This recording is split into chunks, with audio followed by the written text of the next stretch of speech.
आपको सूरज बाबू से थोड़ा है।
यूनिवर्सिटी में मैसेज भेज दिया भाई, ऑफलाइन एग्जाम होंगे।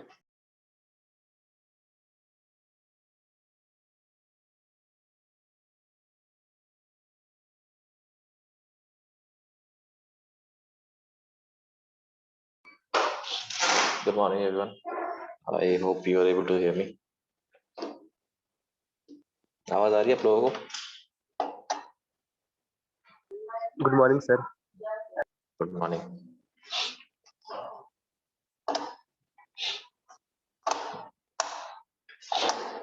So let me quickly share the syllabus first of all.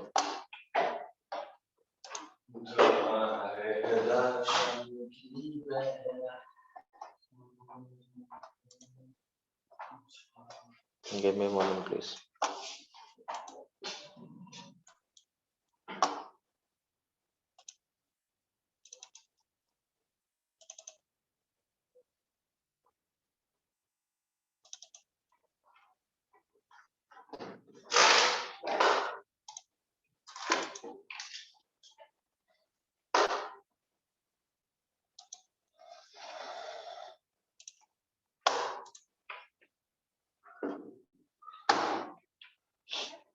So today we will be doing our fourth unit, sorry, and we have completed our 3 units, right? So today we will be studying about distribution channel, detailing, wholesaling, warehousing, and physical distribution.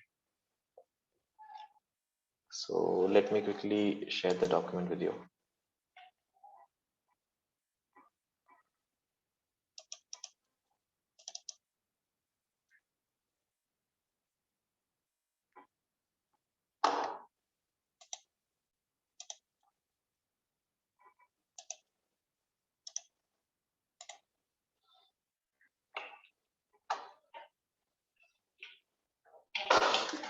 Okay, so before we start, anyone can help me out, like what they understand by this term distribution?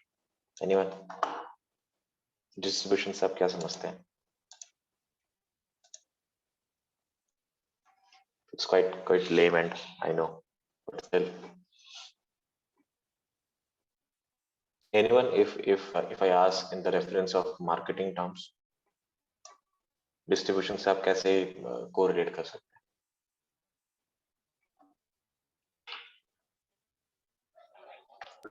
Sir उसको consumer net डाला। हैं? Okay, and how it would be done? Sir supplier middleman. Okay okay okay, देखिए basically हम यहाँ पे जो आपने बोला वही चीज को हम पढ़ेंगे। Let me quickly go to this thing जो आपने बोला। कोई भी हमारा, हम सीक्वेंसली चलते हैं। सबसे पहले वो जो आपने चीजें बताई वो इवेंचुअली आएंगे हमारे पास। So distribution is basically the process जिससे हम अपने गुड्स और सर्विसेज को एंड कंज्यूमर तक पहुंचाते हैं। ठीक है, because it is a well known fact, जो हमारा प्लेस ऑफ प्रोडक्शन होता है वो नेसेसरी नहीं है कि वो कंज्यूमर के पास ही हो। मतलब एक तरह से मैं कह सकता हूँ कि जो भी हमारा प्लेस ऑफ प्रोडक्शन होता है वो प्लेस ऑफ कंजम्पशन नहीं होता है in every case. Suppose you are willing to have milk in the morning, so आप सीधा मतलब जहाँ पे गाय से दूध निकल रहा है वहां तो नहीं पहुंचेंगे ना, आप शॉप पे जाएंगे, रिटेलर के पास जाएंगे। So there is a need of this distribution. Otherwise किसी को दूध सुबह उठ के दूध पीना है या ब्रेड खानी है, ब्रेड भी ऐसा नहीं है कि अगर जहाँ पे बन रही है बेकरी में बन रही है तो आप सीधा बेकरी पहुंच जाएंगे। So this is something very impractical in other way. So distribution जो होता है हमारा, यही इसी एक तरह से इसी चीज को सॉर्ट करता है कि जो हमारा एक्चुअल प्लेस ऑफ कंजम्पशन है उस जगह हमारा प्रोडक्ट या सर्विस को पहुंचाया जाए। राइट, सो यहाँ पे हम फिजिकल डिस्ट्रीब्यूशन पढ़ेंगे। This is very relevant to the product you can say, because यहाँ पे एक तरह से जो हमारा फिनिश्ड गुड होता है, फिनिश्ड गुड को हम एंड यूजर के पास ले जाते हैं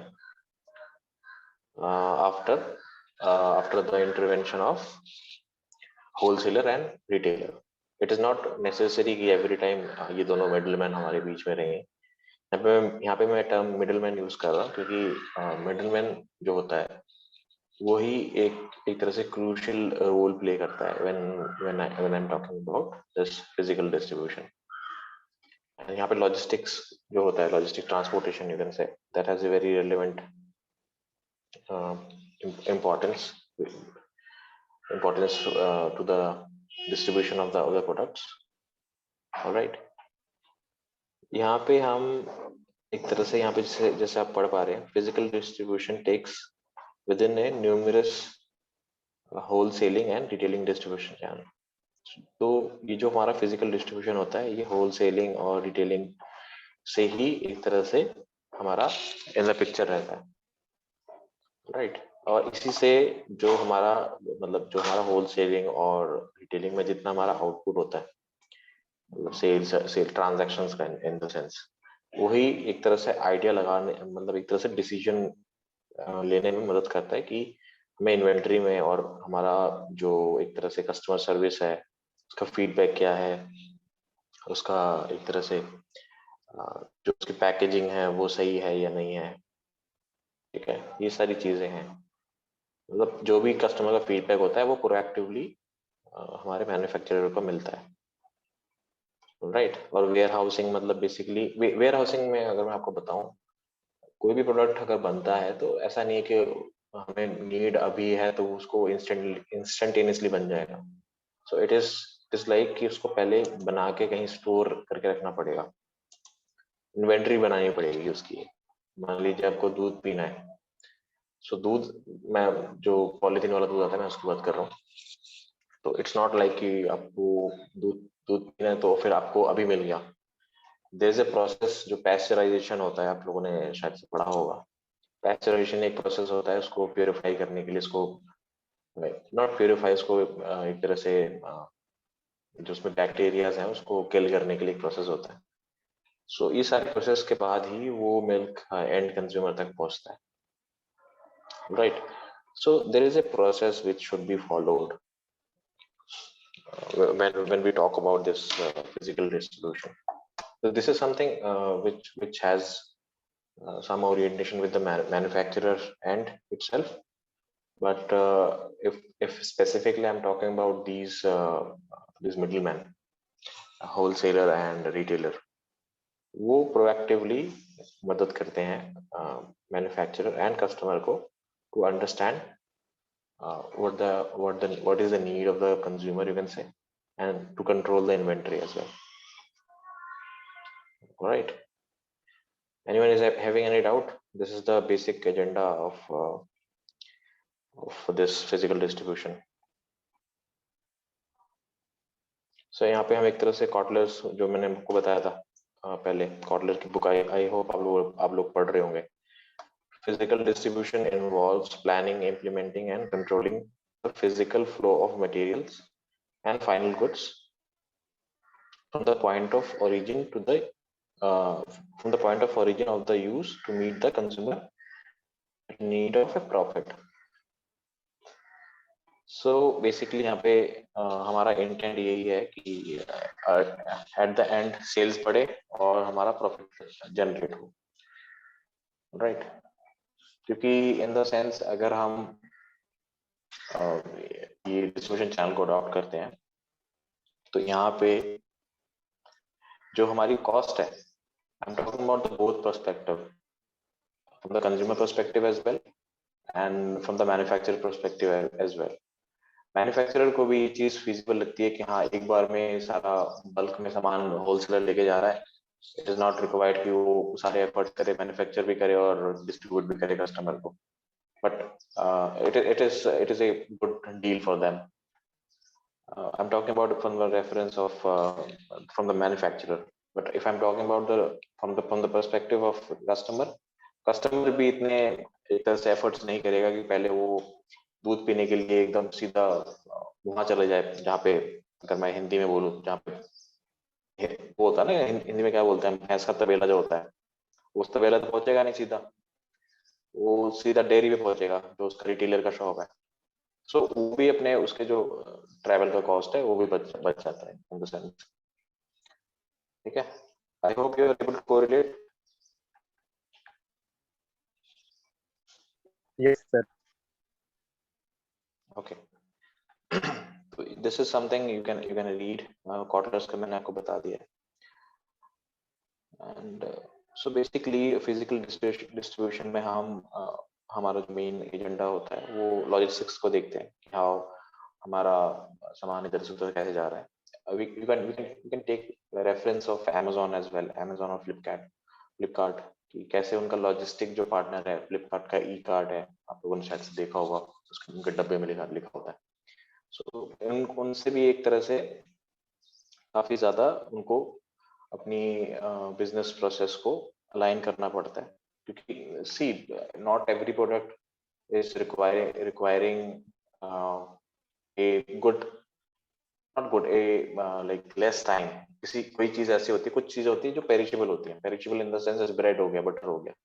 तो इसमें लॉजिस्टिक पार्टनर्स को काफी ज्यादा टाइम को रेफरेंस लेना पड़ता है. अगर वो लेट हो गए तो पूरा सामान खराब हो जाएगा. But if I am talking about something like books का जो लॉजिस्टिक्स का प्रोसेस होगा उसमें इतना नहीं देखना पड़ता है, मतलब क्योंकि वो फ्रेजाइल नहीं है, वो टूटेंगे नहीं है, खराब नहीं होगी. So these are the sciences of logistics. It depends upon the nature of the product, you can say. All right. So this physical distribution is helping in demand forecasting, you can say, or to understand the consumer behavior between the manufacturer and the demand.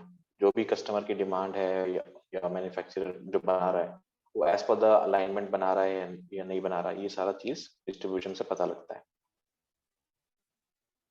Right. So and the next one is management of flow of commodity. जो हमारा हम चीज बना रहे हैं उस चीज का फ्लो मतलब एक तरह से डिमांड को सेटिस्फाई कर पा रहा है या नहीं कर पा रहा। इसका हम रेफरेंस ले सकते हैं। मान लीजिए एक कमोडिटी है, मान लीजिए टी ले सकते हैं एग्जाम्पल। ठीक है, टी की जो कंजम्पशन है वो एक तरह से यूनिफॉर्म है, मतलब उसकी डिमांड आती रहती है, मतलब ऐसा नहीं कि फ्लक्चुएट कर रही है। तो यहाँ पे जो जो फ्लो ऑफ कमोडिटी है that is very streamlined, you can से it is not making any changes. But if I'm talking about something which is having demand as per the need, we can take example of seasonal goods. Seasonal goods में हम एक तरह से पटाखे ले सकते हैं, दिवाली के पटाखे वो सीजन में ही बिकते हैं, बाकी पूरे साल इतना नहीं बिकते हैं। ठीक है, सो ये सारी चीजें हम फिजिकल डिस्ट्रीब्यूशन में कैटर करते हैं कि हमारा जो नेचर ऑफ द गुड है और the flow of the commodity है, डिपेंड करती है, हाईली डिपेंड करती है कि उसका कंजम्पशन पैटर्न क्या है। Right, so this is something very relatable, the fourth one as well. ठीक है, so the next one is, what is the objective of physical distribution? The main objective of physical distribution are two broad prospects, you can say. The first one is consumer satisfaction and the other one is profit maximization. क्योंकि हमने starting में ये चीज पढ़ी थी, if we talk about with the reference of marketing management itself, that हमारा intent यही होता है कि हम अपनी प्रॉफिट मैक्सिमाइज करें और कंज्यूमर सेटिस्फेक्शन को भी ध्यान दें इक्वल लेवल पे। So same applies here as well, because retaining a customer is more beneficial for a manufacturer if instead of going and hunting for a new customer. So that is the reason you can say that companies like Apple and Samsung are always focusing on creating a loyal fan base, loyal customer base, you can say. And you can also witness this thing that Apple का जो Apple use करता है वो Apple ही upgrade करता है। So this is the thing here, क्योंकि उन्होंने एक तरह से कस्टमर को सेटिस्फाई कर दिया है, and somehow they are charging any amount nowadays. You can see this thing, right? So this is the thing. What is the objective of physical distribution? The next one is, what is the importance of physical distribution? So यहाँ पे लिखा गया time and place utility. इसका मैंने आपको जैसे बता दिया कि कोई भी चीज, जैसे मैंने आपको दूध और ब्रेड का एग्जांपल दिया, अगर वेयर हाउसिंग या एक तरह से इन्वेंट्री नहीं होगी तो it will require time to produce that product और सर्विस। सो सबसे पहला इम्पोर्टेंस तो हमारा ये है कि एक तरह से टाइम और प्राइस, टाइम एंड प्लेस की यूटिलिटी बचाता है। यूटिलिटी मतलब बेसिकली हमारा रिलेवेंस है, एक तरह से रिलेवेंस इन द सेंस कि टाइम दोनों का बच रहा है, दोनों पार्टी से बच रहा है, हमारा मैन्युफैक्चरर भी और हमारा कंज्यूमर भी। प्लेस का एक तरह से एग्जांपल ले सकते हैं कि दोनों का जो ओरिजिन है वो अलग होता है। ओरिजिन इन द सेंस जहाँ पे वो बन रहा है और जहाँ पे वो कंज्यूम हो रहा है। The second one is helping in reducing the distribution cost. क्योंकि यहाँ पे मैंने एक एग्जांपल दिया आपको कि जो होलसेलर होता है वो बल्क में ले लेता है, तो इससे क्या होता है कि हमारा जो ट्रांसपोर्टेशन का कॉस्ट होता है वो रिड्यूस हो जाता है। क्योंकि अगर वो मान लीजिए दूध का पूरा एक तरह से क्या कहते हैं उसे हिंदी में, पूरा बैच लेके जाएगा, उस पे उसको एक बार में अप डाउन करना पड़ेगा, and if he is going for multiple times it is going to cost more for the fuel. This is the intent of this thing, this importance, you can say. The next one is it helps in stabilizing the price. So जैसे हम transportation करते हैं, where housing करते हैं, इससे हमारा जो price होता है उसका एक तरह से यूनिफॉर्म रहता है।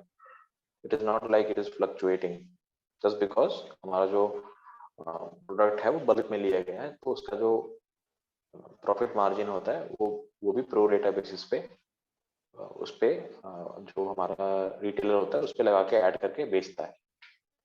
ठीक है, तो इस तरह से वो प्राइस को भी स्टेबलाइज करने में मदद करता है। डिस्ट्रीब्यूशन हमारा physical distribution. Same implies with the fourth point as well कि कस्टमर को एक तरह से right quantity eight right time जाती है। जैसे मैं आपको एग्जांपल बता रहा था, डेयरी पे ब्रेड और दूध दोनों मिल जाते हैं, है ना। So the next one is what is the component of this physical distribution. ठीक है, यहाँ पे भी हम बेसिकली ये चीज फिर से रिपीट करके पढ़ेंगे। ठीक है, हमारा फिजिकल डिस्ट्रीब्यूशन का इंटेंट यही है कि हमारे जो मूवमेंट ऑफ प्रोडक्ट्स है वो एफिशिएंटली हो, कोई इसमें एक तरह से वेस्टेज ना हो हमारे रिसोर्सेज का, B it fuel, B it time which would be required to transport one product to one place to another, right? So यहाँ पे हम जैसे मैंने आपको एग्जांपल दिया था पेरिशेबल गुड्स का, यहाँ पे एक और एग्जांपल दिया गया है कि जैसे कुछ चीजें बहुत अर्जेंट नीड पे होती हैं। Urgent need in the sense उनका टैट होता है, TAT in the sense turn around time, कि उस चीज को इतने तारीख डिलीवर होना ही होना है। तो उस केस में it is very obvious it is going to cost more, most probably they would be using this air travel thing, air transport thing. So इस पे भी हमारा डिस्ट्रीब्यूशन चैनल है और यू कैन से जो लॉजिस्टिक्स है उसको भी फोकस करना पड़ता है कि how they are going to cope up, right. So this is something very layman. Customer service में मैं आपको भी बता ही चुका हूँ। कस्टमर सर्विस में बेसिकली हम कस्टमर को जो उसकी रिक्वायरमेंट है, जो उसकी डिमांड है, उसके हिसाब से चीज मिल रही है या नहीं मिल रही, ये चीज हमें इवैल्यूएट करनी पड़ती है on A proactive basis. Alright, anyone is having need, they may ask. This is quite simple topic, you can say.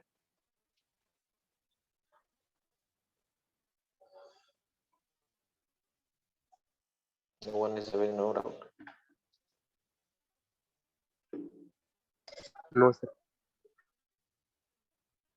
Okay, only one student is responding. Other students are sleeping, I believe, but they are listening. No, sir. Okay, Dipanshu said something. What about others?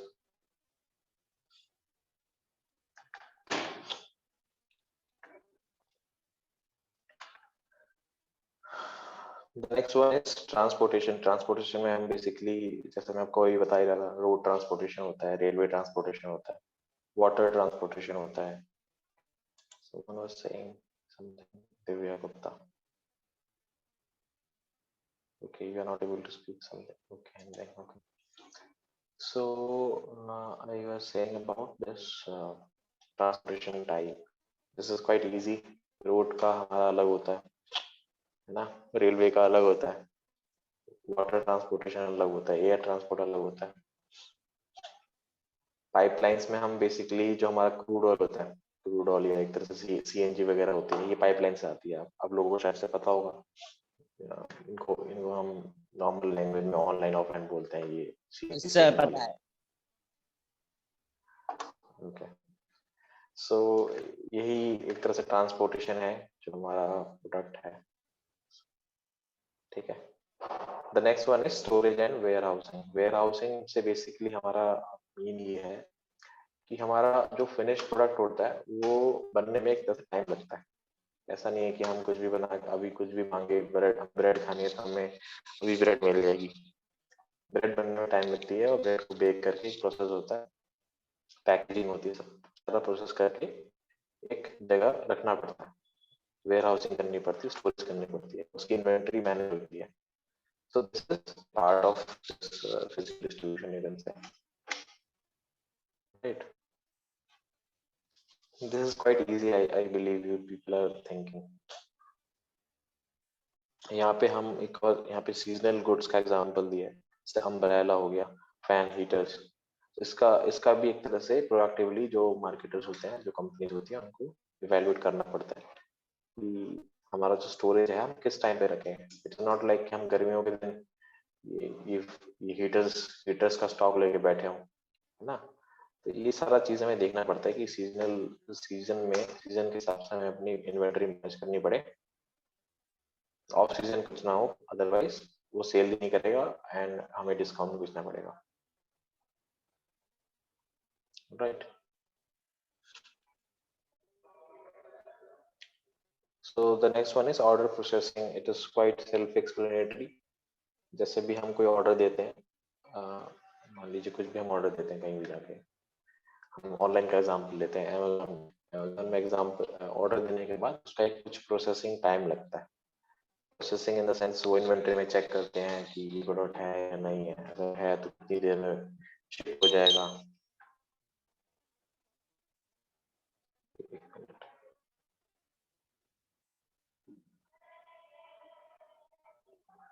हाँ, तो मैं ये कह रहा था कि कितनी देर में शिप हो जाएगा।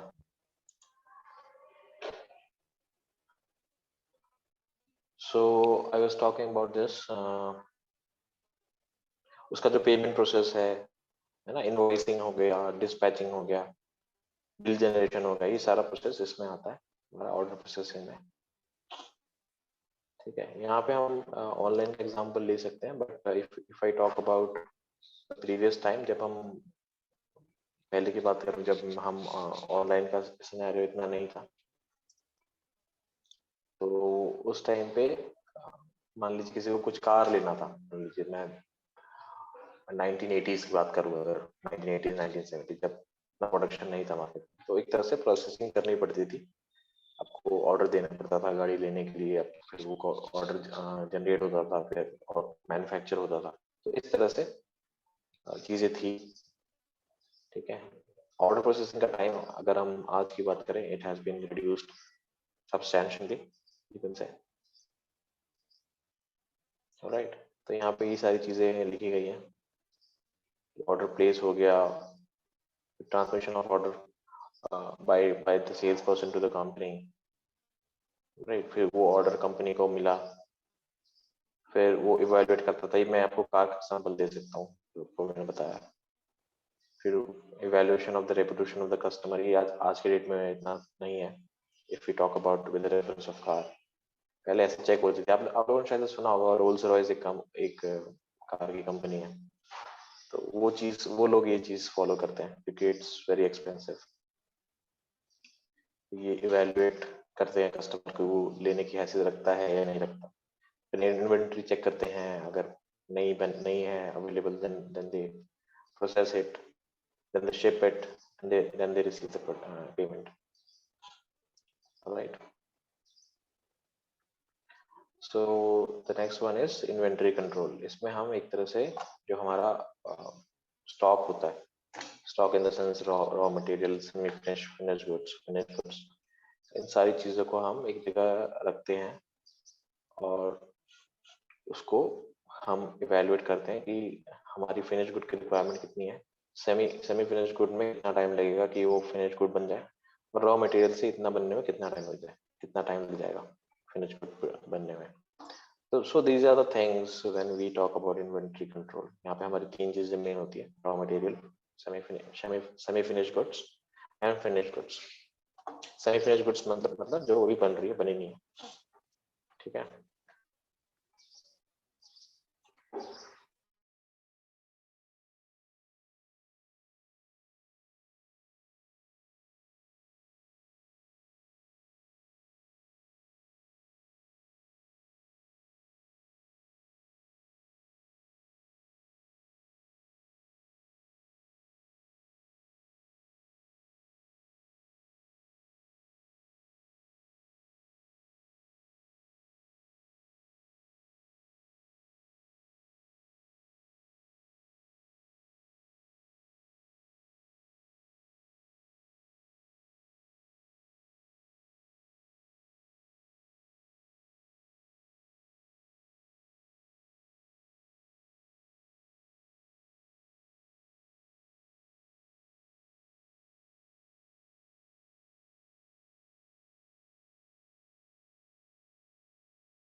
Okay, am I audible now? अब मेरी आवाज कब कब गायब हो गई थी? अभी अभी गायब हुई थी या पहले गायब हो गई थी? पहले ही सर, थोड़ी पहले गायब हो गई थी। अच्छा, पहले गायब हो गई थी आवाज। कहाँ तक सुनाई दिया था आप लोगों को? अच्छा, 2 मिनट पहले। अच्छा अच्छा, ठीक है, अटेंडेंस ले लेते हैं हम। नेक्स्ट हम आगे आगे कर लेंगे। अपना रोल नंबर देखो और बताओ मुझे। Ajay sir. Ajay, roll number 2।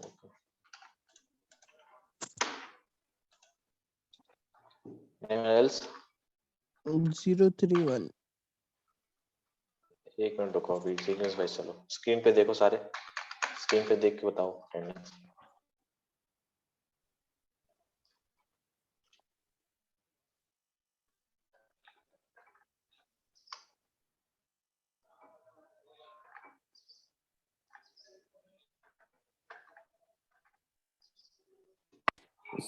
Sir 39। 39, 39। Sir 42। Sir 18। 41 31। एक मिनट, आराम आराम से बताओ। कोई किसी यहाँ पे बताओ, स्क्रीन पे देखो ना, स्क्रीन पे देख के बताओ। सर 18। 18,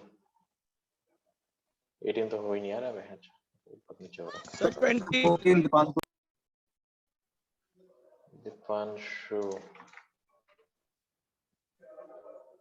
और कोई? सर सुनिधि। एक मिनट, सुनिधि।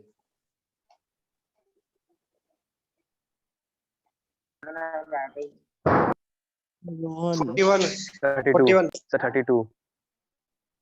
31। 32। सर 30। सर 31 भी। रोहन, बहुत दिनों बाद क्लास लिया आज। अरे सर वो सुबह सर 42। 42 लगा दिया, 42 शायद से मैंने। सर 37। एक मिनट 42 लगा हुआ Vikas. Next sir 36। Vikrant 43 sir 37। 37 Sonam. Okay, anyone else? Sir 24। Sir 20 Komal 20। कर Jitendra.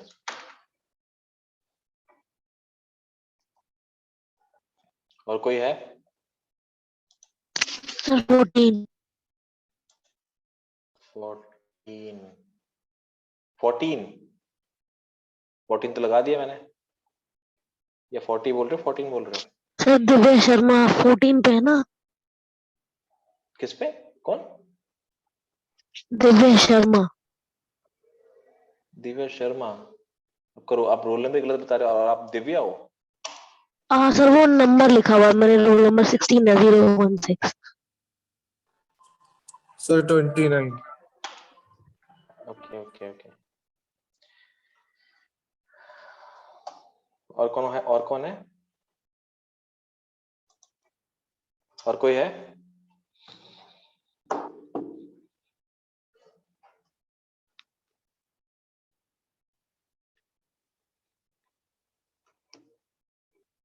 Anyone else who is left?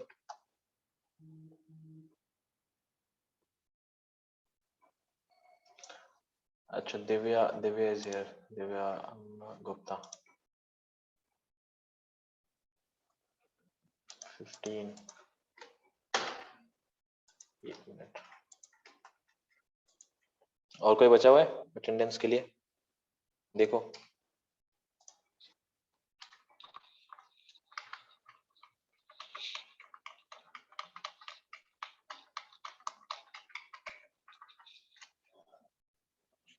Anyone else who is left with the attendance?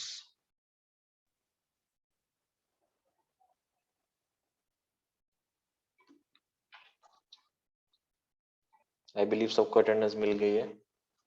So we will be continuing tomorrow. Right. Goodbye.